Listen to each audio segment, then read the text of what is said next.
সাল্লাল্লাহু আলাইহি সাল্লাম কোন একটা অভিযানে যাবেন, যাওয়ার সময় যেই মুজাহিদ সাহাবীকে নিয়ে তিনি রওনা দিয়েছেন, সেই মুজাহিদ সাহাবীকে নিয়ে যাওয়ার সময় ওই মুজাহিদ সাহাবীর বাড়ি পাহারা দেবার জন্য একজন সাহাবীকে দায়িত্ব দিয়েছিলেন, যার নাম হতেছে হযরত সালাবা রাদিয়াল্লাহু তাআলা আনহু। আল্লাহ নবী সাহাবীকে দায়িত্ব দিয়ে মুজাহিদ সাহাবীকে নিয়ে যখন চলে যায়, আমার বন্ধুগণ, তখন দায়িত্ব পালন করতেছিল সালাবা, ঠিকভাবে দায়িত্ব পালন করতেছিলেন। হঠাৎ করে একদিন ওই মুজাহিদ সাহাবীর স্ত্রী বাইরে চলে এসেছেন। মুজাহিদ সাহাবীর স্ত্রী খুবই সুন্দরী, খুবই রূপবতী ছিলেন। তার চেহারার দিকে সালাবার নজর যখন পড়ে যায়, সালাবার নজর পড়ার সাথে সাথে সালাবা ওই মহিলাটির প্রতি আকৃষ্ট হয়ে পড়েন। তিনি ভুলে গেলেন আল্লাহর নবী তাকে দায়িত্ব দিয়েছেন। এই কথা ভুলে গিয়ে তিনি ওই মুজাহিদ সাহাবীর স্ত্রীর হাতটা খপ করে ধরে ফেললেন। ধরার সাথে সাথে ওই মুজাহিদ সাহাবীর স্ত্রী ডাক দিয়ে বলছেন, ওরে সালাবা, তুমি কি ভুলে গিয়েছো তুমি হলে আল্লাহর নবীর একজন সাহাবী? এই কথা বলার সাথে সাথে সালাবা রাদিয়াল্লাহু তাআলা আনহু চক্ষু লজ্জায় পড়ে গেলেন। তিনি হাতটা গুটিয়ে নিলেন আর সামনের দিকে যেদিকে চোখ যায় ওই দিকেই তিনি রওনা দিয়ে দিলেন। ইতিমধ্যে জিহাদ শেষ হয়ে গেছে, অভিযান শেষ। যখন ফিরে এসেছে মুজাহিদ সাহাবী, যখন বাড়িতে ফিরেছে, মুজাহিদ সাহাবীর স্ত্রী সব কথা মুজাহিদ সাহাবীকে বলে দিয়েছে। মুজাহিদ সাহাবী ও রাসূল সাল্লাল্লাহু আলাইহি সাল্লামের কাছে আসলেন, সব ঘটনা উপস্থাপন করলেন। আল্লাহ নবী শোনার সাথে সাথে বললেন, আমি সালাবাকে মাফ করব না, কারণ সালাবাকে অন্য কেউ নয়, আমি রাসূল নিজে দায়িত্ব দিয়েছি, অতএব আমি সালাবাকে মাফ করব না, সালাবাকে অবশ্যই শাস্তি ভোগ করতেই হবে। আল্লাহর নবী যে সালাবাকে মাফ করবে না, এই খবরটা কোনোভাবে সালাবার কান অবধি পৌঁছে গিয়েছে। সব সাহাবীদেরকে আল্লাহর নবী বললেন, তোমরা যাও সালাবাকে খুঁজে বের করো। আর সালাবা রাদিয়াল্লাহু তাআলা আনহু এইভাবে যেদিকে দু চোখ যায় সেই দিকেই চলে যান। এভাবে যেতে যেতে জঙ্গলের মধ্যে একটা পাহাড় রয়েছে, পাহাড়ের গুহার মধ্যে সেজদায় পড়ে ফুপায়ে ফুপায়ে কাঁদতেছেন আল্লাহ পাকের দরবারে। সেই খবরটা কোনোভাবে খুঁজতে খুঁজতে গিয়ে ওই সালাবা রাদিয়াল্লাহু তাআলা আনহু যেই মুজাহিদ সাহাবীর স্ত্রীর হাত ধরেছিলেন, ওই মুজাহিদ সাহাবী গিয়ে সালাবাকে খুঁজে পেয়েছেন। সালাবাকে খুঁজে পাওয়ার পরে এবার মুজাহিদ সাহাবী সালাবাকে বলছেন, ওরে সালাবা, আমি তোমাকে মাফ করে দিলাম, তুমি এখন আমার সাথে চলো, আমার সঙ্গে আল্লাহ রাসূল সাল্লাল্লাহু আলাইহি ওয়াসাল্লামের দরবারে উপস্থিত হও, চলো। এবার সালাবা রাদিয়াল্লাহু তাআলা বলছেন, দাঁড়ান, আগে আল্লাহ নবীর কাছে মাফ চাইতে হবে, তবে তার পূর্বে একজনের কারো সুপারিশের প্রয়োজন আছে। আপনি আমাকে সর্বপ্রথম হযরত আলীর কাছে নিয়ে চলেন। সর্বপ্রথম হযরত আলীর কাছে নিয়ে যাওয়া হলো। হযরত আলী রাদিয়াল্লাহু তাআলা আনহুর সামনে যখন উপস্থিত হলেন, হওয়ার পরে হযরত আলীকে বলছেন, আরে আলী, আল্লাহর নবীর সাহাবী, আমি তো এই কাজ করে ফেলেছি, আপনি যদি আমার বিয়ের জন্য আমার পক্ষে একটু আল্লাহ রাসূল সাল্লাল্লাহু আলাইহি সাল্লামের কাছে সুপারিশ করতে পারেন, আমার মনে হয় আল্লাহ রাসূল সাল্লাল্লাহু আলাইহি সাল্লাম মাফ করে দেবেন। আলী রাদিয়াল্লাহু তাআলা আনহু ধমক দিয়ে বলছেন, খবরদার, যা বলেছে সেখান থেকে বের হয়ে চলে যাও। তিনি হতাশা হয়ে সেখান থেকে বেরিয়ে ওসমান গনি রাদিয়াল্লাহু তাআলা আনহুর কাছে গেলেন। হযরত ওসমান রাদিয়াল্লাহু তাআলা আনহুর কাছে যাওয়ার পরে ওসমান রাদিয়াল্লাহু তাআলা আনহুকে বলছে, আপনি আল্লাহর নবীর ডবল জামাই, আপনি হয়তো বা সুপারিশ করলে আল্লাহর নবী মাফ করে দেবেন। হযরত ওসমান বলছেন, না, আমি এই বিষয়ে সুপারিশ করতে পারবো না। তারা এবার সরে গেল হযরত ওমর ফারুক রাদিয়াল্লাহু তাআলা আনহুর কাছে গিয়ে বলছেন, ওমর রে, তুমি একটু আমাদের পক্ষে সুপারিশ করো, আমি সালাবার পক্ষে, তুমি ওমর যদি সুপারিশ করো, আমার বিশ্বাস আল্লাহর নবী অবশ্যই মাফ করে দেবেন। হযরত ওমর ফারুক রাদিয়াল্লাহু তাআলা আনহু বলছেন, না, এই বিষয়ে আমি সুপারিশ করতে পারবো না, তুমি এখান থেকে এই মুহূর্তে চলে যাও, তুমি এখান থেকে চলে যাও, তুমি এখান থেকে চলে যাও, তোমার বিষয়ে আমি কোনো সুপারিশ করতে পারবো না।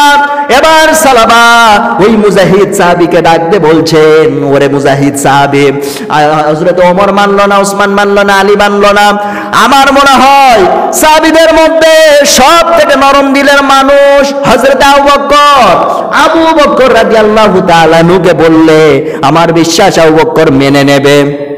এমন কথা বলার সাথে সাথে আমার মুসলমান ভাইয়েরা, এমন কথা বলার সাথে সাথে হযরত আবু বকর রাদিয়াল্লাহু তাআলা আনহুর সামনে তারা উপস্থিত হয়ে যায়। যাওয়ার পর আবু বকরকে বলছেন, আরে আবু বকর, তুমি একটু আল্লাহর নবীর কাছে আমাদের বিষয়ে যদি একটু সুপারিশ করতে, আমার বিশ্বাস হযরত আবু বকর তোমার কথা আল্লাহর নবী অবশ্যই শুনবে। এমন কথা আবু বকরের সামনে বলার সাথে সাথে আবু বকর রাদিয়াল্লাহু তাআলা আনহু বলছেন, না, এই বিষয়ে আমি সুপারিশ করতে পারবো না। এবার হতাশ হয়ে সালাবা রাদিয়াল্লাহু তাআলা আনহু আর কোনো কথা না শুনে যেদিকে দু চোখ যায় ওই দিকে রওনা দিয়ে দিলেন। আর আল্লাহর কাছে কেঁদে কেঁদে বলছেন, আল্লাহ গো, রাসূল আমাকে কোনোদিনও মাফ করবে না, তুমি চাইলেই তো মাফ করে দিতে পারো। আল্লাহ দয়া করে মায়া করে রাসূল সাল্লাল্লাহু আলাইহি সাল্লামের মনটা পরিবর্তন করে দাও, আর তুমি আমাকে মাফ করে দাও। এইভাবে কাঁদতে কাঁদতে অস্থির হয়ে যেতেছেন। একটা পর্যায়ে দোয়া মঞ্জুর। আল্লাহ পাকের পক্ষ থেকে জিবরিল আমিন এসে বলছেন, ইয়া রাসূলুল্লাহ, ইয়া হাবিবাল্লাহ, আল্লাহ রাব্বুল আলামিন আপনার সাহাবী সালাবাকে maaf করে দিয়েছেন। পড়েন সুবহানাল্লাহ। আল্লাহর নবী এবার বলছেন, আল্লাহ যেহেতু maaf করেছে, এই বিষয়ে আমার আর কোনো কথা নাই, আমি কিছু বলতে পারবো না। এবার সাহাবীদেরকে বললেন, যাও সালাবাকে ডেকে নিয়ে আসো, আল্লাহ পাক সালাবাকে maaf করে দিয়েছেন। এবার সালাবা রাদিয়াল্লাহু তাআলা আনহুকে খুঁজে নিয়ে আসা হলো। দীর্ঘদিন পরে আল্লাহর নবীর পেছনে হযরত সালাবা রাদিয়াল্লাহু তাআলা আনহু নামাজে দাঁড়িয়েছেন।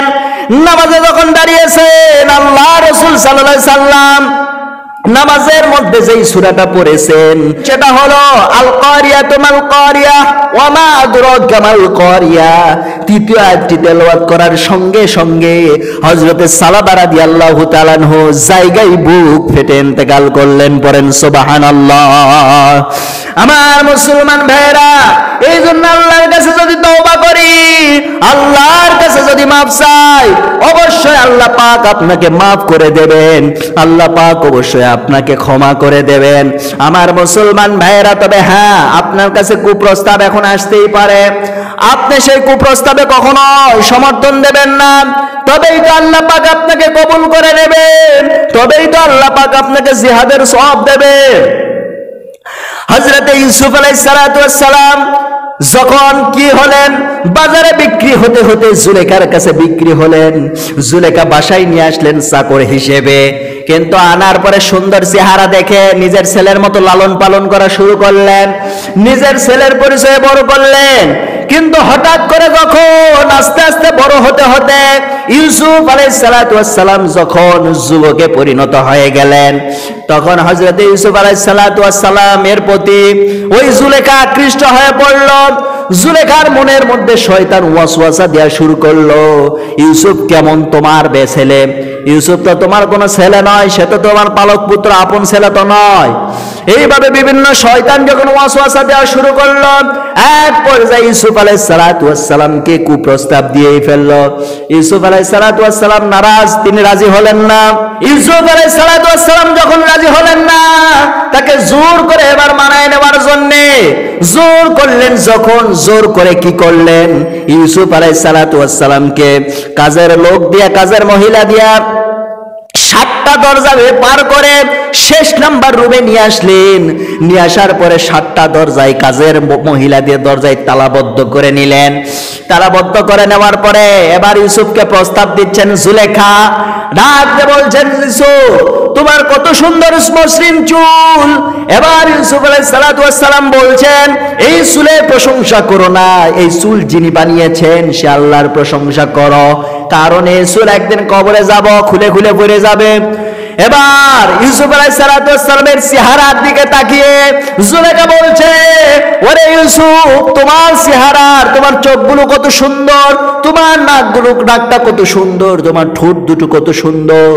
হযরত ইউসুফ আলাইহিস সালাতু ওয়াস সালাম বললেন, ওরে জুলেখা, তুমি আমার চেহারার প্রশংসা করো না, বরং চেহারা যিনি বানিয়েছেন সে আল্লাহ পাকের প্রশংসা করো।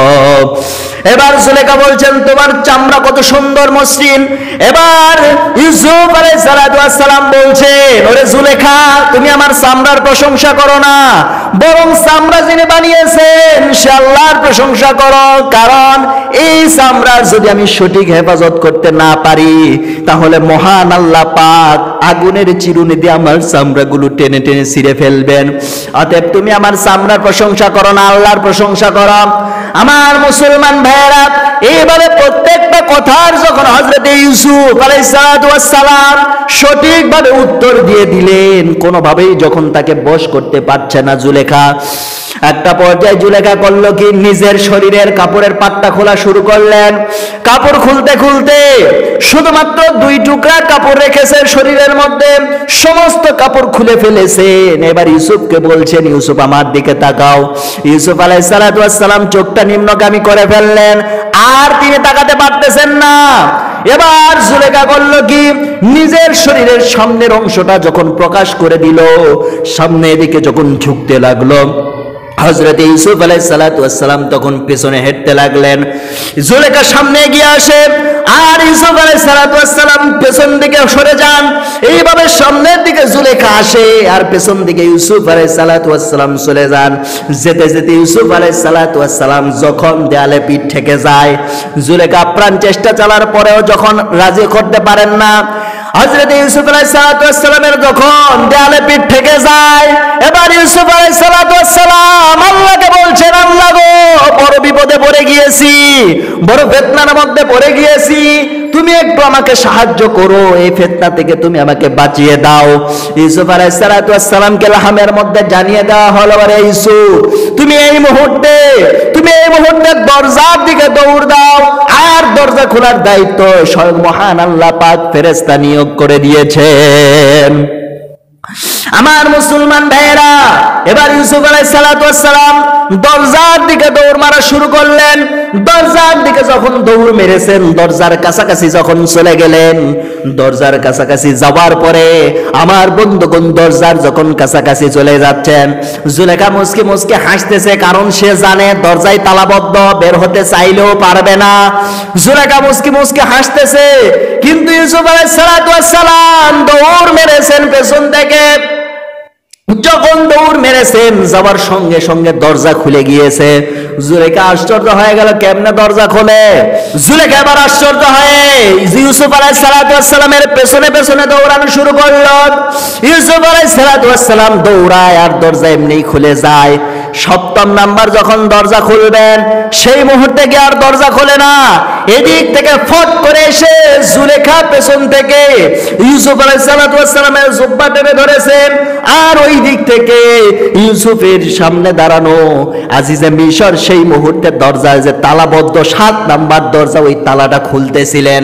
এইদিকে দরজা খুলে ফেললেন। জুলেখা এই দিক থেকে ইউসুফের কাপড় টেনে ধরেছেন, আর ইউসুফ আলাইহিস সালাম এবার পালানোর জন্য চেষ্টা করছেন। এবার আজিজে মিশর বলছেন, ইন্না কাইদাকুন্না আযীম, তোমাদের ষড়যন্ত্র মারাত্মক ষড়যন্ত্র, তোমাদের বিরুদ্ধে আমি মামলা দেব, ট্রাইব্যুনাল গঠন করব।